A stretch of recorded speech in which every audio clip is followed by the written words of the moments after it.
Good evening, ladies and gentlemen. Here we go back with another Home Turf Sports podcast preview of this week's upcoming games. High school football in the High School Football League. I'm Brian Hardy, this is my co-host Devin, and we'll go ahead and kick this thing off as we always do. Devin will give us a rundown of the games, and we'll give you our little 2 cents on each one of them. Man, before we get right into it, man, we're getting down to the wire of high school football in the PD and surrounding areas, man. It's about week 7, week 8. We ain't got too many weeks left in the regular season. It's winding down, man. We got about 4 games left.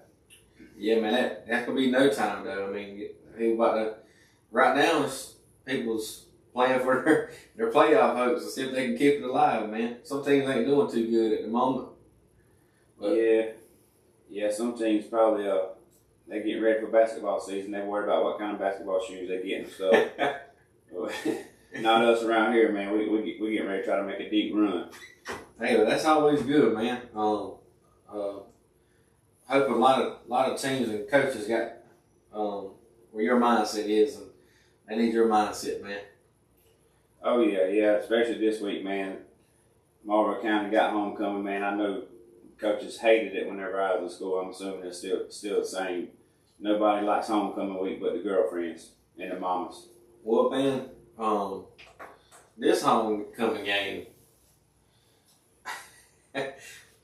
you might could get away with playing just JV players tomorrow night. Yeah, I hear that Georgetown's probably a little worse off than what Ainer was, and you see how that game turned out last week. So I'm definitely not looking forward to having to sit through one of those again. Man, before we jump into that, I'll cut these games down.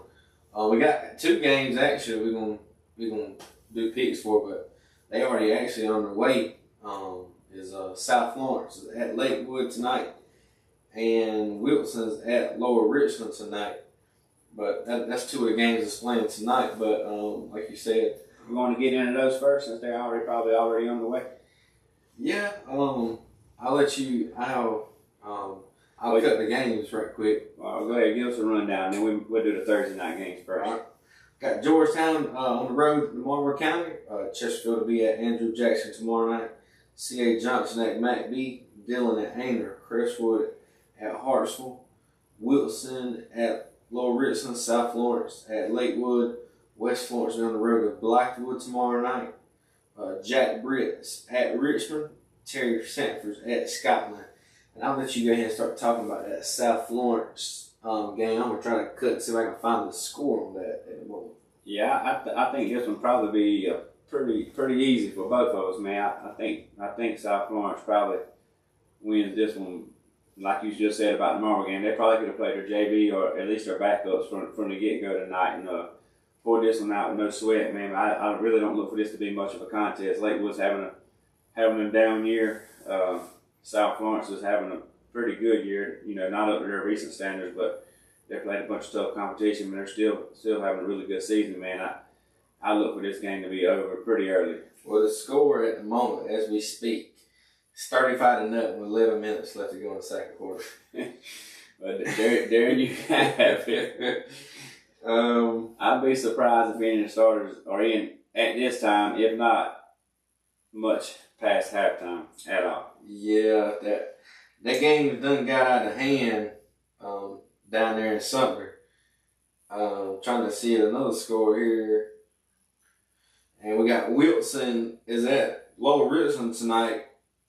They're tied at 7-7 with 6 minutes remaining in the second quarter. So that's probably a better game. Yeah, if you had to pick one or two to go to, I believe I would have taken the Wilson Lower Richmond game. Me personally, I look for Wilson maybe to pull this one out and maybe get little bragging rights back to the PD area. Lower Richmond went to Darlington and beat Darlington on their homecoming night. So maybe Wilson can bring one back home for the boys and get it back to the PD. Yeah, man, I'm looking for Wilson to get back in that winning column. They let me down when I took them the other week against Hartsville, and I think they was on a bye last week. I can't really remember right off, but no, at Wilson, they probably gonna try to finish third or fourth in that region, and they might be They might go to somebody's number one and might can do a little damage. Yeah, I think Wilson's gonna be a tough out in the playoffs, man. If you're a 1 or 2 seed and you're at home and you draw Wilson, I think you got your work cut out for you. I'd hate to see that on my side of the bracket. Yeah, that first thing they're gonna do is probably cut that Dillon film on to see what they did against them. 'Cause that's probably the toughest team I think they played yet so far. Pursuing their schedule that they played this far. Yeah, I feel like I said, I feel like this probably, Wilson played a bunch of close fourth quarter games, man, and they've been in this situation probably a lot more than most teams, in the state. I mean, most all their games are 1-score games. So Wilson knows how to play these tight contests. If it's close in the fourth quarter, man, I think Wilson pulled this thing out. Yeah, man, you can't. It don't matter if, like we talked about before. It don't matter if you win by 1 or 71 on the road. As long as you come back with that win. That's all that matters. Yeah, that's all that matters, man. Especially that's a region game too. What you think about this tomorrow night, man? The Georgetown Bulldogs coming to the Marlboro County Bulldogs. That'll be a battle with the Bulldogs. Yeah, I definitely think the Bulldogs pull this one out. What color Bulldog? I think it's gonna be the black and Vegas gold Bulldogs. This game get out of hand early again. I definitely don't think they try onside kick to start the game off like Ainer did. That went. Man, tell the viewers what you said about the onside kick last week. Ainer tried an onside kick, and I don't know if it hit something in the ground, but it went about 3 yards forward and then hit and come directly backwards and went 3 yards behind the original line of scrimmage. So I think they kicked off from the 40. I think Marlboro got the ball on about the 37-yard line to start off, and then first play from scrimmage is a 37-yard touchdown right up the gut. He wouldn't have been down there playing two-hand tag. Well, I bet you that onside kick, it couldn't have touched the water sprinkler head because that's a turf field. I think they took that one out of the playbook. They said the JV game on Thursday, they ran the same thing and they actually recovered it. And they said they weren't expecting it on Friday night. But They said, hey, we'll try it. Yeah, ain't nothing wrong with trying, so. That one got bad fast. I don't know. I don't think Georgetown has that same approach. I think you would want to make Marlboro drive the length of the field if you can. And really, truly, that hasn't really worked. Marlboro's offense is multidimensional, and they've looked pretty well. And I'm telling you, the past 2 or 3 weeks, you say it's starting to come together. Blakeney has really taken a big step forward in the passing game. Man, he's looked like a whole different player from the first or second game of the season, and if he can keep progressing Marlboro's gonna be really, really dangerous. Well, like you said, the first few games of the season, you was telling me and you was telling everybody that they was rushing the ball over 250 yards a game. I'm glad now they're getting a passing game going too, because sometimes you always just can't run down people's throat, especially in the playoffs, man. You're gonna have to go through the air a little bit. So, if you can go through the air a little bit, it opens up more opportunities. Well, the thing with Trey is that, he played a lot, but he's a sophomore, man. He got in a lot last year because Marlboro were, they winning some games by a wide margin, but he had never been the guy. So early in the season, he was still probably getting the butterflies and then trying to get the nerves knocked out, and it probably was the best thing for them that they just got the ball handed off to the playmakers when you got somebody like Troy Haley. He's a veteran running back, rushed for over 1,400 yards last year. You got a guy like that, get him started early where your quarterback can kind of ease into the passing game. And I think that's really what's happened the past few weeks. Getting that confidence early? I thought they would take a step back when Mekhi Littles went down. But, man, I think it's made him look for more than just 5. When 5 was out there, it's like, hey, I lock on 5, that's where I'm going. But now you don't have that guy, and you're having to spread the love. I think it's made him a much better quarterback just for that. That's a good thing, though. I mean, 'cause I know you said they sophomore and junior heavy. They got more guys besides 5. They can. And 5 is a sophomore as well. That's what I'm saying. They got people besides him that can get it and go at any time. They had 18 last week. L.J. Purvis, just another sophomore, 3 catches for 140 and 2 touchdowns. I mean, Is that on one drive? These guys, man, I'm telling you, it just seems like every time we call a kid's name out, we're saying, "Oh, he's just a 10th grader," or "He's just a junior." Man, I don't want to get too much ahead of myself, but this is the type of team that I seen when I was a senior, and the guys that won the '98 state championship, they were all sophomores. You could see that progress beginning to start, to move and move and move and move. And if these kids keep going, you know, that they can match that. You know, if not this year, I mean, they got a good chance to go deep this year, but if not next year and the year after could be really special in Marlboro County. Could you, I hate to say it, but could you see them going all the way this year, or you don't think? I think this year they would have to have a couple breaks. Yeah. I think that we're very young, so I don't think we really need. I don't know if we're good enough yet to overcome big mistakes. Like, I just think they're young, and a lot of times when stuff like that happens, that it can get in your head. And I think as a veteran team, like, they'll learn, you know, they'll learn how to overcome those things. So this year, I think that everything's got to go right for them to win it all. I'm not saying they can't, because, I mean, they definitely got the talent. I just don't know if the talent matches the experience yet. I look for them to go 2 or 3 rounds deep in the playoffs this year, and next year probably make that next step and really make a push for the state championship game. Yeah, because like you said, they don't got a bunch of seniors that's leaving. Everybody, especially on the defense, is returning too. Nobody that really makes a big impact as a senior. I'm not saying nobody. There might be 1 or 2, but not many at all. Yeah, see like you was saying, I can see this team this year going to the 3rd round and maybe playing a close game and maybe have something go bad, some penalties or something, maybe losing a close one. Because I think if you don't finish in that 1 seed, I think your 3rd round is going to be on the road. I think Oceanside. Well, I think Oceanside's 4 right now, so you might. Okay, yeah, you're right. You might. I don't know who you would go. Somebody down there towards the Charleston area, probably. But I know you still got some undefeated teams in 3A. It's like Woodruff. You got MVP, Mountain View Prep, Belt Honey Path. Those are upstate teams. That's what I'm saying. So you look at the other teams that if you had to play, they're gonna beat up on each other. So I mean, the lower state might be the weaker side this year. Yeah, so you might have a chance to make a deeper run. Than you want to, and maybe get there and make an appearance at your best. But I don't know that you're really, I'm not going to say good enough, but they are talented enough, but not ready to win it all. Yeah, because a lot of those guys ain't got a lot of games under their belt. No, and sometimes the bright lights can get you when you get to that big moment. But, you know, it usually makes you better for going through that struggle. And I think that's where Marlboro's at right now. Yeah, I know we were talking about last week on how bad Aner was. What was the total offense for Aner?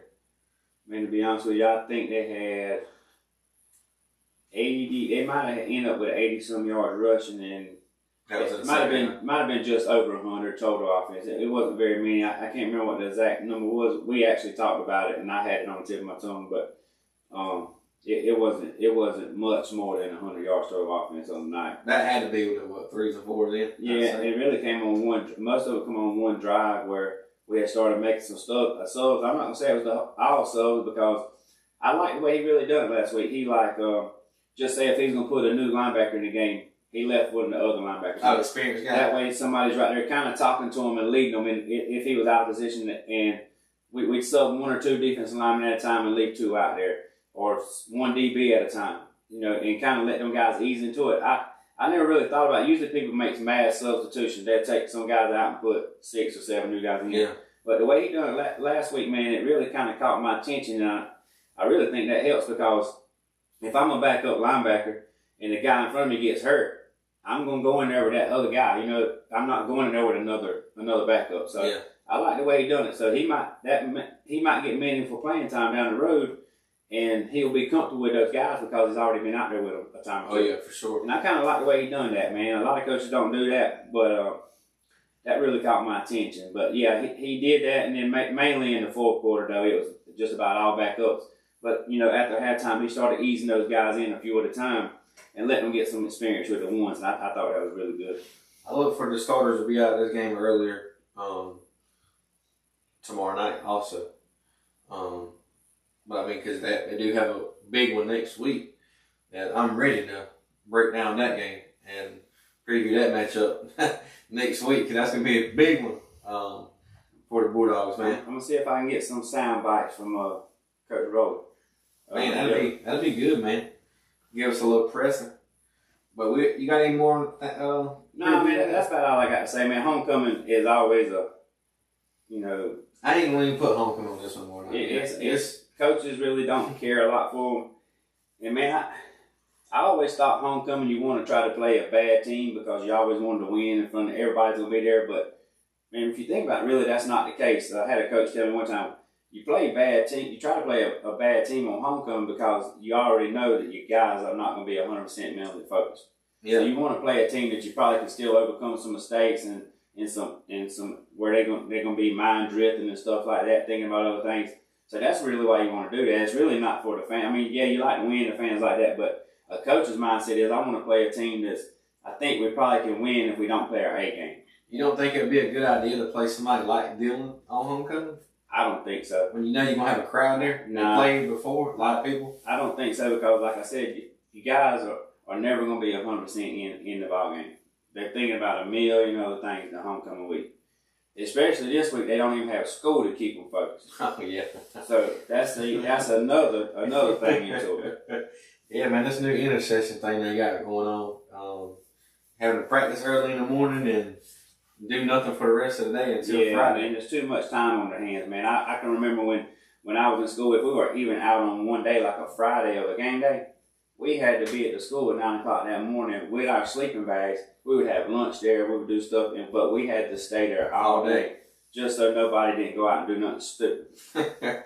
Man, you know, they'll do it these days, man. Next, we got Chesterfield. They will be on the road to Andrew Jackson. Man, I'm taking the Volunteers. I'm taking the Volunteers too, man. Chesterfield, man, they knocked me off the bandwagon last week, man. I was still trying to hang on a little bit after that McBee game, and then lost 8-7. 7 points in man. High school football. Yeah, that's I don't know, man. Like I said, I like to see the Rams do good. I got a bunch of friends over there in Chesterfield, man, but I really don't know what to say right now. I think that McBee game probably still lingered on in the last week. And they had that bye week contribute with it too. So they had to think about 3 weeks. You got to think, man. They've been on an L for 3 weeks. Yeah, the L. And after that Andrew Jackson team that showed up against Terrell, man, I just don't see any way Chesterfield can even compete with them, to be honest with you. Yeah, I can agree with you on that one too. Central's on a bye week this week, but like I told you, man, they ain't gonna lose a game. They can go undefeated going into the playoffs. And you know what happens when some of these teams get undefeated? Sometimes that's not good. Sometimes the loss can be good, and that may be a case where Payton, it would do them some good, but you know, especially a team that's never really had success. If you got nobody on that team that's really had any kind of success or playoff success, they're starting to feel themselves a little bit. So you're getting that first round of playoff, and then a team that's, they coming from the bottom, they've been struggling and might be just not finding their feet. Yeah. Sometimes they can sneak up and get you. I know they won their first game last year in the playoffs, and then they went second round, I think, or the third, and they got thumped by Fairfield Central. So that's the same team. They got their whole team back from last year for the most part. That's good. Maybe they'll make some noise, man. I do like to see the teams around here that we kind of cover a little bit do good, man. I don't want one that's bad on them. Yeah. C.A. Johnson will be at McBee tomorrow night. Give me the C.A. Johnsons. I think they might be the Hornets, but I'll take them. Yeah, whatever they are, I'm taking them. Because they scored 40 against Chesterfield. Oh. Yeah, McBee, you might be in for another long night. I roll with C.A. Johnson as well. Dillon at Aner tomorrow night. And I ain't going to say a classic. Because that ain't going to be a classic. Maybe a classic melt with the cheese. I'll take Dillon. By 50? Yeah, maybe a 50 burger. I think Sam Fong gets a couple more D1 offers after the game tomorrow night. Man, I ain't want to get back into the game tonight because we're gonna break it down on our last show. But it's a pretty good game. I ain't gonna do that. If you missed the podcast, I ain't gonna help you out. You gotta go back and listen to it. Crestwood will be rolling into Kellytown tomorrow night against the Hartsville Red Foxes. Man, this game's probably a little more tricky than what most people would think. Oh yeah, for sure. I think Crestwood, I can remember a couple of games that Crestwood played some of our local teams. I think they put up some points, man. I'm going to take the Red Foxes, but I think this game's going to be a... Crestwood got thumped last week, 50-0 in South Florida. Well, I mean, that's a different ballgame. That's a different ballgame. I think this game's closer than what most people think, man. I think this game goes into the fourth quarter really close. I think Hartsville wins. Lakewood's the team that's 0-6 or 0-7. Yeah, Lakewood's bad. Yeah, I'm gonna take. Wilson beat Crestwood, set 27-21. Yeah, I'm gonna take Hartsville in a close one. Because Hartsville don't got much of a defense. No, see, would it shock you if I took the Wood? No, it would not. It would not. Chat, do we take the Wood? Or do we take the Ville, chat? Man. I watched Hartsville play. They got good playmakers. Haven't seen Crestwood play. But I know if you go back 2 years ago, Crestwood's team was phenomenal. I think they went like 9-1 and had a deep run in the playoffs. But it's hard to win in the Ville. I got a question for you. Good in the Ville. Did you take Jackson Dart over 30 yards rushing? It's on Prize Picks? Yeah. I didn't take him, but I've seen a lot of people take him over 35.5. He just had a 19-yard touchdown on the first drive of the game. So he's halfway there on the first. Guys, if you want us to start giving you Prize Pick legs, let us know. I did not take Jackson Dart. Did you take him over 35.5 rushing? I did not, but I got him on the bench and he's already got 10 points on the first series of the game. What was your legs? Let me see. Let's see what you got, chat. Let's see. Y'all listen to this live and see where we're at. This is just a parlay for tonight. Yeah, for tonight. I don't know. I'm out of Eagles and the Giants. What score? 7-9? 7-3. Eagles kick the field goal. Oh my God. All right. So here we go. What I got live. I took Saquon over 86 yards rushing. He's got 31 on the first drive. That's okay.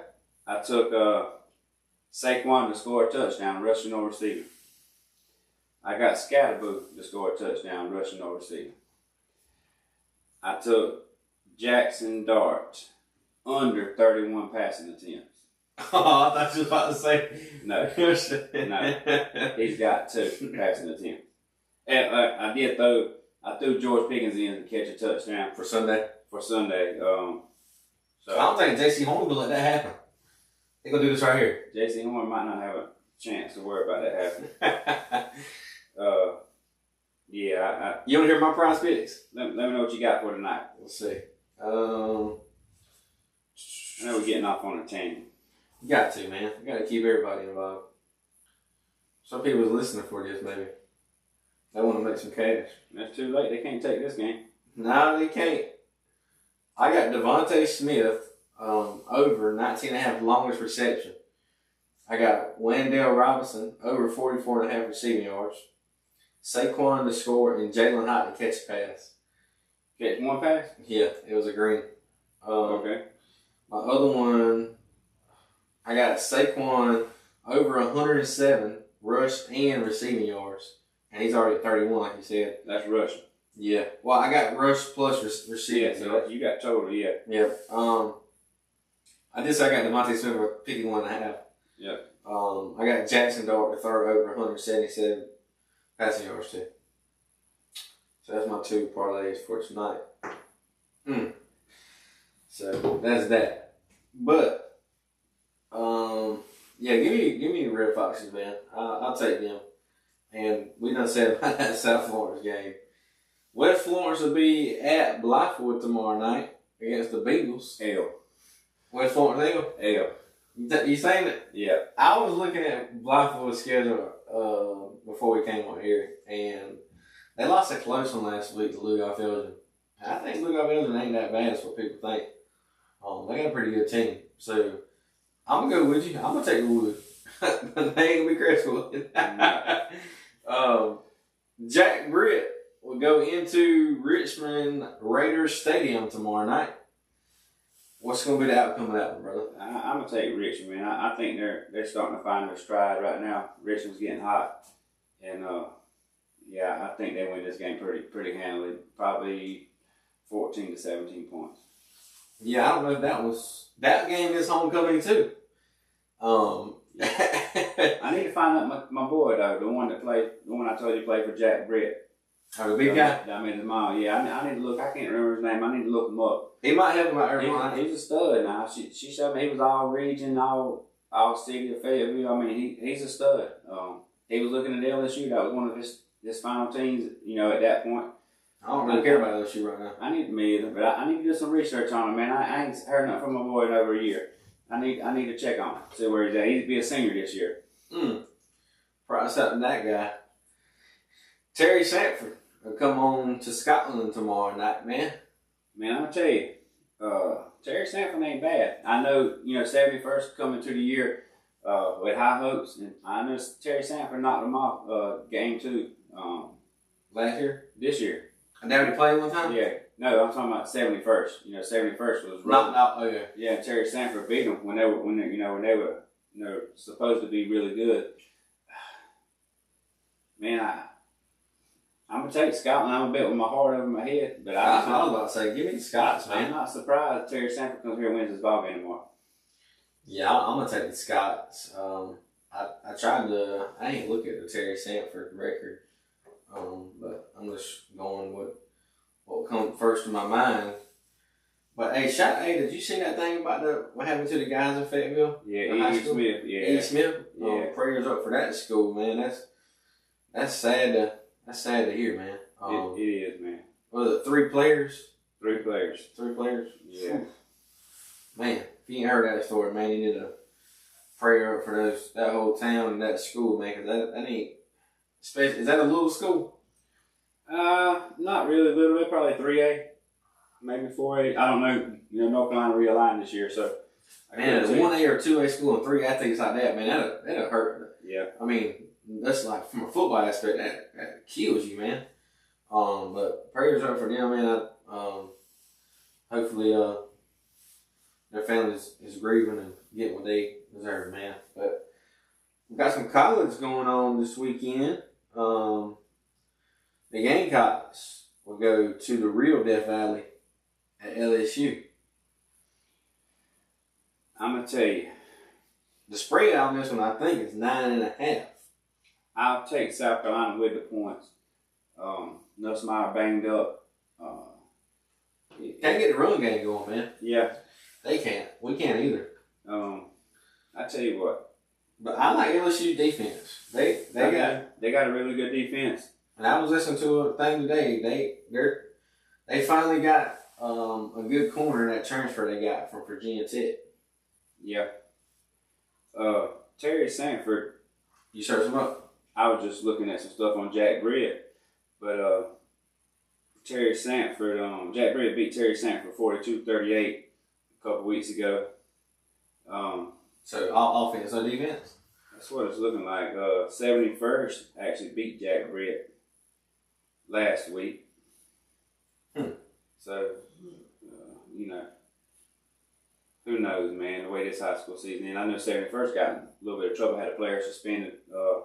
They found him eligible and they had to forfeit a game or two. So that guy, they appealed that guy from South Point that was a quarterback that transferred to Keenan. He's ineligible. That's crazy, man. What? I get it, but dude, why do you want to transfer, be suspended, or can't play for 30 days? You can come back. You're a senior. You come back. You can play 2 regular season games, and you can't play the playoffs. What? I mean, that make hill beans. No, that was pretty bad, man. I don't, especially in high school, you can't go play anywhere. Why transfer in the middle of the season? It doesn't make any sense to me. No, I mean, the coach said South Point, which Bobby Collins. I saw where his dad or somebody had posted on there that the coach told him, his son that transferred, He told his dad that his son hadn't been performing where he needed to be, so they needed to sit him down. And that was like middle of the game, their first game of the year, so they moved Javion Currens back there. And I don't know how good the boy is, the quarterback, but I know how good Javion Currens is. Yeah, me too. What was you saying else on that second LSU game? I'm definitely going to take taking South Carolina with the points. And this could be upset city this week. South Carolina's going to sneak up and get somebody. In this next fight, in this game? Yeah, they're too talented not to be playing any better. So that's what scares you. I always hated to see a team that I knew was really good but just wasn't playing well. It just seems like they always put that game together and get South Carolina. Maybe South Carolina can be that team against LSU. They finally put it all together this week because you can start seeing the signs of the old Lenore Sellers last week against Kentucky. And I think he's gonna be a focal point of the offense this week. You know, he had a really big game against LSU last year. So in 2 quarters. Yeah, in 2 quarters. So I look for him to have another big night. I look Saturday for the running game's gonna have to step up because I know they're gonna take him out. They ain't gonna let him do nothing. Last year they had Rocket that whenever they zeroed Lenore's out, he could run it, down the field. But I seen a few minutes ago where South Carolina was without the starting 3 offensive linemen. Henry, Marquis Anderson, and the center, I think. Well, that's probably a good thing. Well, that means that, remember last year, we never had the same starting lineup on offensive line, never, in no game last year. It's turned into that again this year. But I did see where Judge Collier and Miles Norwood are going to play. They're good to go. So, we should be all right from that aspect. What we thinking about this one, man? My prize picks lineup will have a bunch of Clemson players in it on Saturday because they won at Boston College. And Pittsburgh beat Boston College by like 50 points last week. I think everybody jumped back on the Clemson bandwagon this week, man. They're going to get a big win, and everybody making Cade Klubnik another Heisman contender again. You beat North Carolina so bad, now they want to fire Bill. Yeah. Chapel Bill. Yeah. That won't be much of a ball game, man. I think Clemson wins that game pretty handily, and Cade has a big game, and everybody's back on the bandwagon. Is Boston College in Massachusetts? Yeah, Boston. Yeah. Is it? Yeah. Well, Clemson could go there and hang out with the Red Sox because they're probably on the couch too, ain't they? Yeah. They on the playoff couch. They out there in Cancun. Yep. Out here in Miami. Man, we got some NFL games. You might slide to this one Sunday. The Cowboys at the Panthers. Give me the Panthers. I'm going to take the Panthers because they beat us when me and you win. So I hope you got to watch it. I hope you get to sit there. I was just about to. And watch another 0. I was just about to ask you if that's why you were taking the Panthers. Only thing that was good about us winning that game was that free refill station. Yeah. And the only place I know where you can buy 8 or 9 chicken tenders for Bojangles at one time and not for a bad price. I'm definitely going to hit that refill up again. And might as well take my cup. Man, we got a question for you. What did you say you had Wan'Dale Robinson for? Wan'Dale Robinson, 44. 44 yards? 44 and a half. I'm fixing to give you a good update on that. Let me look. The reason I took him is because Malik Neighbors is out with a torn ACL. That's one reason. And the other guy is injured tonight. Something Washington or something. I can't really. You got a big update on that. You need to go look at it. Let's see if I can refresh my prize picks. He just got a 31-yard touchdown. Boom! That might be one for him, fellas. Yeah, he got 2 catches for 61 yards right now. Oh, he's over for me then. Yeah. 2 catches for 61? Yeah. Man, I hope he playing against me on fantasy. I got him on my fantasy. That's how I know. It popped up on my fantasy. Is he on the bench? No. He's got me 14 points right now. My prize picks, I think we got too much Wi-Fi on because this prize picks, this update, Wan'Dale Robinson, way over 42. I got him at 42 and a half, actually. And he's at 61. I should have played Red Goblin on that. Yep. Yeah, and Jackson Dart's at 100 yards passing. And I only need him for 177.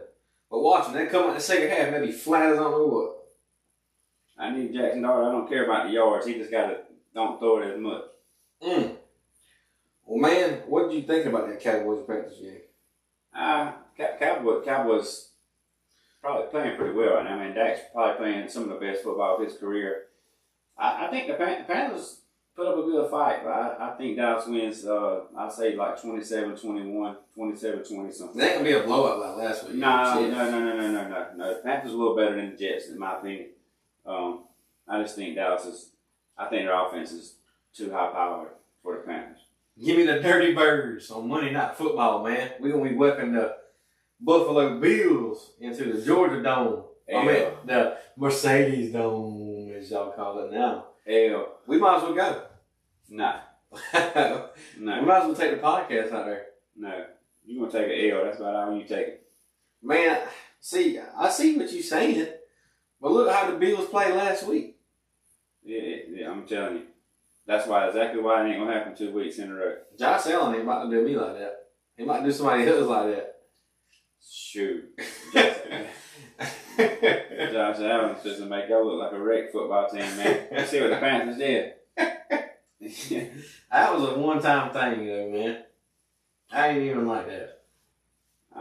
We got any more things, man? I wish we could talk in here for hours, man. Nah, man, that's all I got. I'm getting ready to go in here and watch some football, watch my Prize Picks hit. Hey, y'all get out to a game tomorrow night. The high school season is winding down of the regular season. We'll try to knock your recap show out maybe Sunday night. We'll post it on our social media platforms, let you guys know. That'd be good, man. You got anything else for them before we get out? Man, that's all I got, man. Like I said, where can they listen to you at tomorrow night? PDBSN.com, man. Click on the Marlboro County logo and listen in to us. It should be, we'll try to have an exciting, make it as exciting as we can for probably a 50. Man, they're going to hear that score. They're going to do what I'm going to do. They're going to hit that X button in the top right corner. Hey, Chandler's going to be excited. He's going to get all y'all excited, man. At least, you got to check in and see who wins Homecoming Queen, man. I'll try to give y'all an update on that. See if I can get an update on that tomorrow night. We need to have that for the podcast. That might be the most exciting thing that happens in Bennettsville tomorrow night. Who wins Homecoming Queen? You think, hopefully y'all got an extra seat, man. I might try to come sit in with y'all, especially next Friday night. I'd love to come sit in for that. I'm going to send a text right now. See if we can work something out. All right, man. We'll see y'all on the recap show. He's Brian, and I'm Devin. We'll see you. Peace.